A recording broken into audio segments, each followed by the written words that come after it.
Everybody is looking for a hero for our children, but who will step up and lead the way? Sensei John P. Mirrione, the visionary behind Harmony by Karate, is ready to lead the charge. Through his Harmony Power Foundation, he's cultivated empathy and inclusivity using martial arts. Now, with Michael Balkin endorsing Sensei John for Trump's campaign, the stage is set for a national anti-bullying initiative. Balkin, known for helping launch Donald Trump's career, believes in the transformative power of Sensei John's mission. But this initiative isn't about politics, it's about our kids. The urgent question is, who will take the lead in addressing this critical issue? Will it be Donald Trump or Kamala Harris who steps up to champion the cause of our children? Both leaders have the opportunity to unite and emphasize the need for children's well-being in the political arena. With strong leadership from either side, we can pave the way for a safer, kinder future for our kids. Let's make this vision a reality. Together, let's stand up for our children. They deserve to grow up in a world filled with harmony, not fear.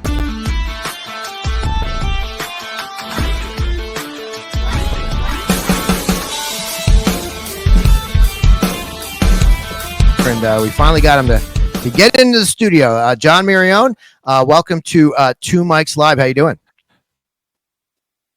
Oh, we got to get your mic on, John. Your mic is off. Turn your mic on. Can I unmute it? I can't unmute it. You got to unmute your mic yourself. There you go. Thank you. Great to be here. Good to see you again. I know you do some work with RFK. We just had a CIA agent, a former CIA agent, and an investigative author who are friends with RFK telling us all about the deep state. What direction do you want to go tonight? Well, I'll tell you, I was fortunate to handle all his safety and de-escalation for the campaign on a national level. So it was definitely, on the back end, just seeing people get out there and deal with the crazy. That was what I did for several months and just helped them get that million signatures they needed to get.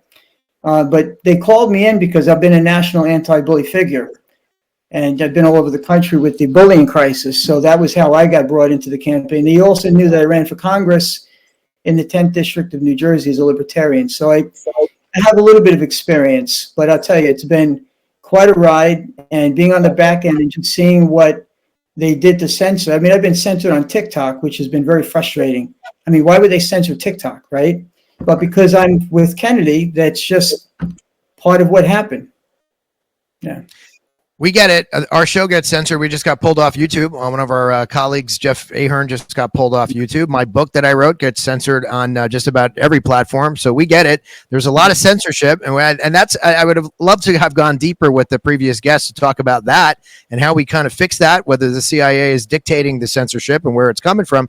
Why do you think, RFK, I understand that, I get it.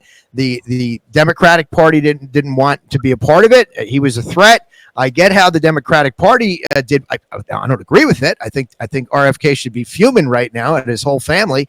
But what do you make of it? Are you happy he finally came over with Donald Trump? To me, it's a mixed bag, and it's a risk, that he did that. But I feel like the greater risk was not doing anything, and I feel like he had to do something to make that shift. So I've been kind of a centrist with this whole thing. In fact, the guy that made Donald Trump famous, without Michael Balkin, who launched his career, who's been my client for 30 years. I mean, I hear a lot of things. I've been on the back end of all these people with my business in New York. So I'm very familiar with the political arena, and I wanted nothing to do with it. And I got kind of pulled in. And now that I'm in this, it's like I'm knee deep in it. I'm seeing things for what it is. And it's frustrating, particularly with children. I've watched 2 debates happen, and neither candidate mentioned the word children, not even once. They didn't mention children. They didn't mention bullying. They didn't talk about mass shootings. And it's just, there's such a divide that we forgot about what matters the most in our households is our kids. And I've been all over the country with this bullying crisis, and that's been my passion. In fact, Michael Balkin, who made Trump, he reached out, through a video, and he suggested me to have an anti-bully agency with the Trump campaign. But it was more like to have it within the government, where even if Harris wants to get involved and do something with the government, do it. One of them has to do something. And they haven't mentioned it. And I've been very frustrated with that on a personal level. So my thing with the kids, like something that RFK spoke about is how the big pharma, there's no bigger thing to be making money off of than a sick child, right? So when you look at that, I do like that he's going to be heading that up, right? So me and you we could agree and disagree on bullying, but I think like the whole idea behind like making money off of these kids and getting them sick with vaccines, that way they can treat sickness throughout the entire life. Do you want to talk about anything like that? Yeah, let me tell you, I've seen enough to see how true that all is. If you can't read the label, the fact that you go into a store and they have an organic section, basically this section is not poison, but this section is. It's crazy. Who came up with this idea? And we're paying more for food that's clean than food that's dirty. And then we want to know why we're sicker than ever. And let me tell you something with these vaccines. I got a lot to tell you. I almost died from the shingles vaccine 2 years ago. I spent 2 months fighting for my life. And then right after that, saying, you got to get the COVID vaccine. I was livid. On top of which, if I did not take the COVID vaccine, I couldn't reopen my business in New York City. Paying a fortune of money every month for that small business. You can't open it if you don't take the vaccine. And I almost died from the shingles vaccine. You can't make this stuff up. And don't even get started with the wars. Veteran serving the first Gulf War. I knew then there was a war machine behind it when I had soldiers coming back saying that they were taking lives because their enemy had no guns, and they were traumatized psychologically from taking lives because we funded a war we didn't belong in. There's so much that's being said by Kennedy that is all truth because I've been in it and I've experienced it head on. John, I got to ask, we had a question from the audience here because Big E McD is a big martial arts guy, wants to know sensei of what? Well, I've had a school for 30 years. I've done a style called Shirinju. It was a Shaolin, like a Chinese-Japanese style. But then I was very fortunate to train with a man that was closest to Bruce Lee for many years. And I was trained with a guy named Superfoot Bill Wallace. And I've had an array of, I trained with a guy who never lost a UFC match. So I've had great, great friends and mentors along the way. But I'm all about the healing aspects. I'm all about the leadership aspects.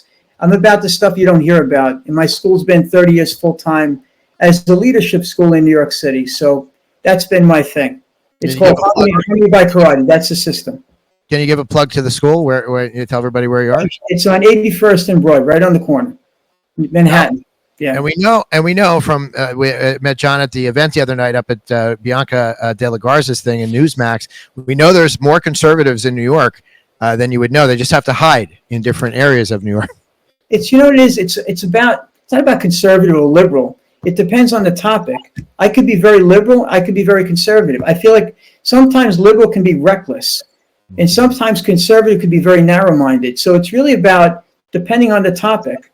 I mean, my school is very diverse. Like, it's New York City. I'm very liberal when it comes to the human condition. But when it comes to money, I don't believe in throwing money into the wind or not even having it accounted for.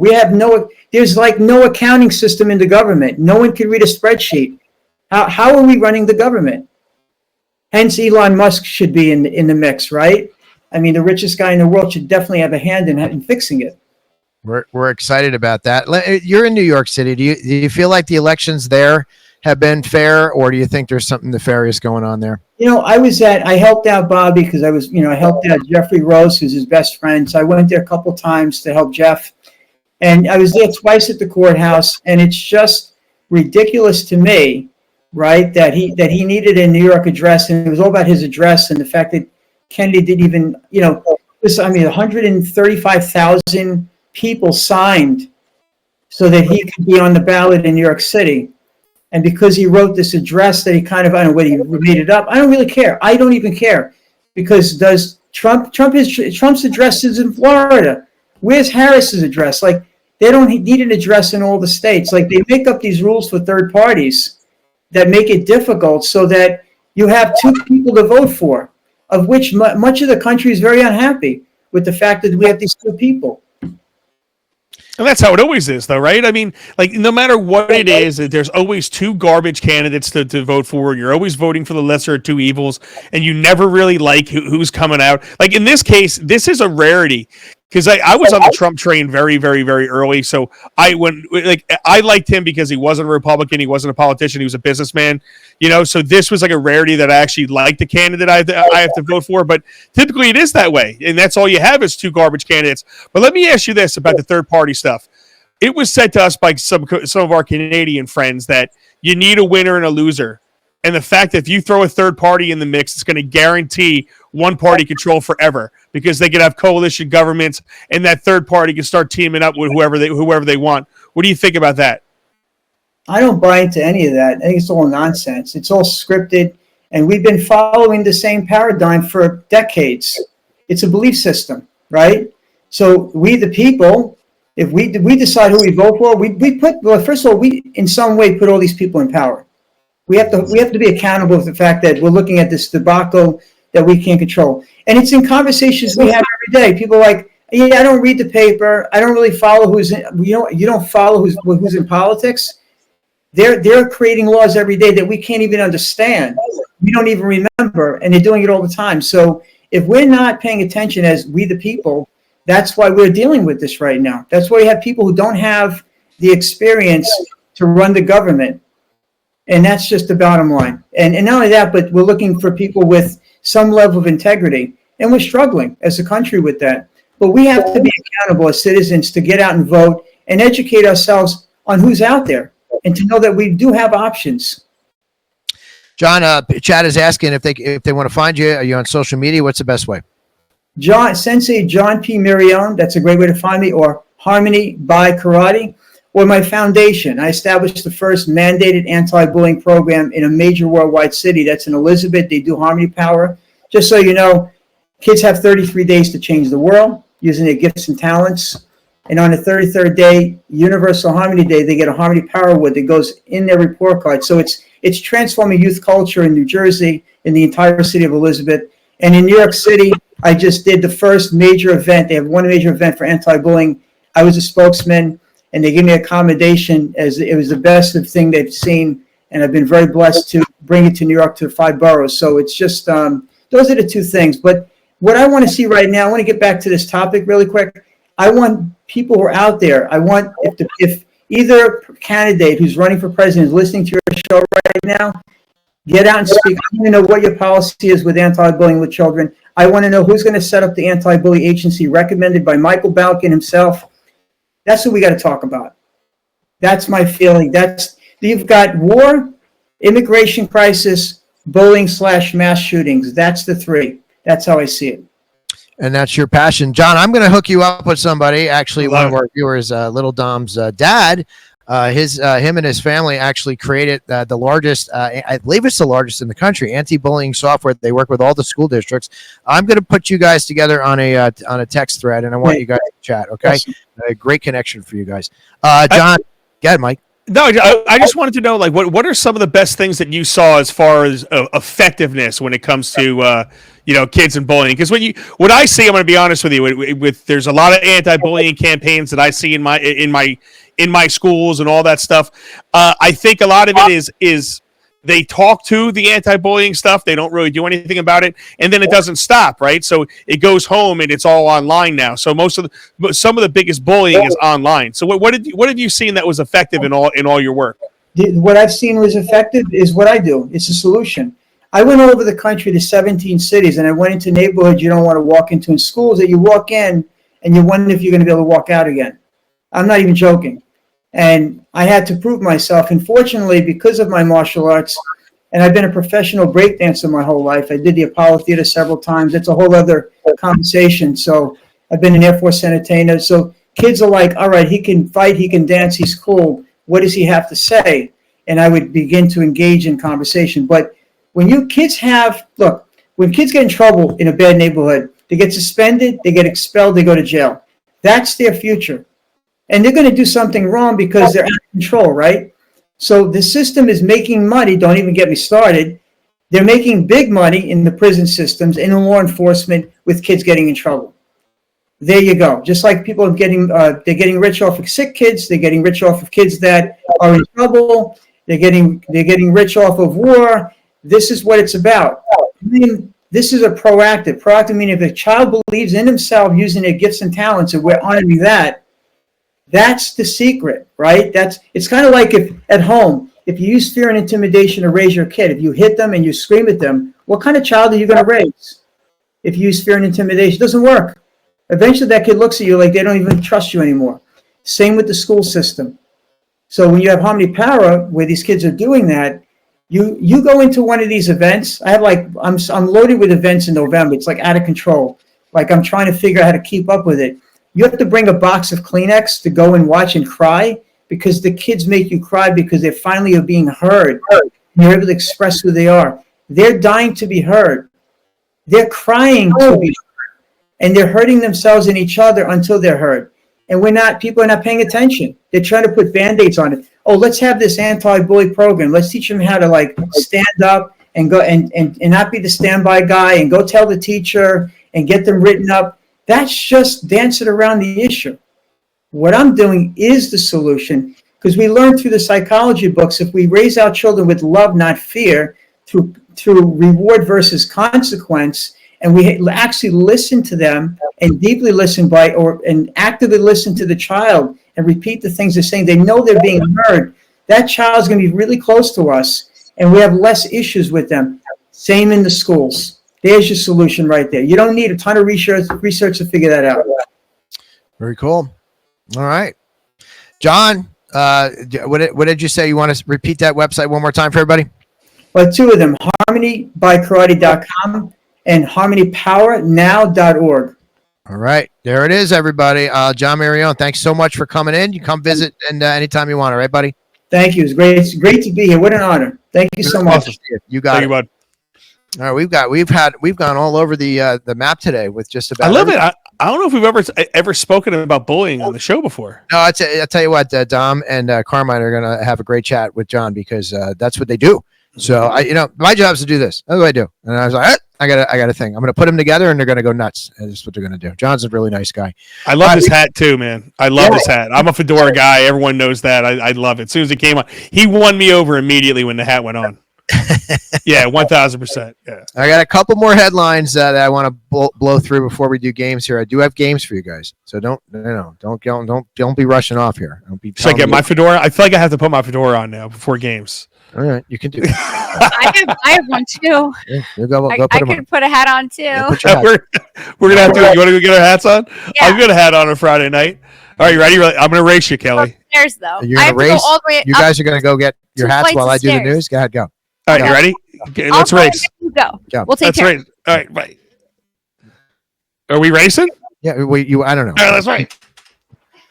I honestly like doing the show better this way anyway, because it's like doing the morning show, and now I don't have to sit here and try to figure out who's in my ear. Anyway, a coalition of former border agents has written a letter endorsing former President Trump, saying, assuming you care about the border as much as we do, the choice is clear. President Trump is the only candidate we can trust to secure our nation's border. That one, I think, seems obvious.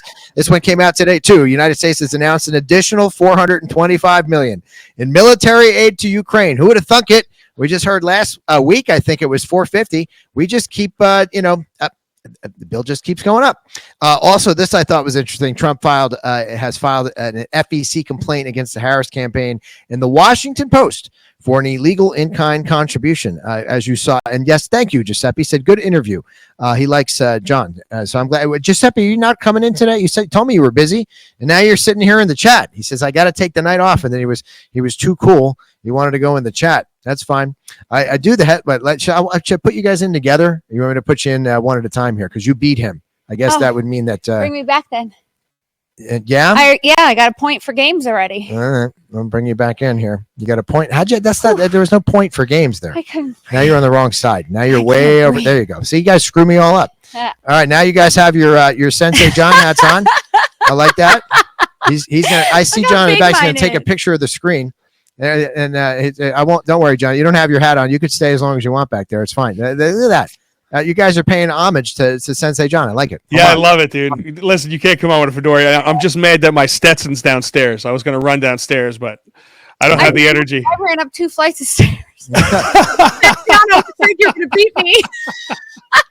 I have to wear this. Is like my Spanish one. This is like the one I have fun with right here. I feel like I should be in a bathing suit on a beach somewhere. Yeah, I could wear this like 1950 style. Like your hats, and I like them. Don't get me wrong.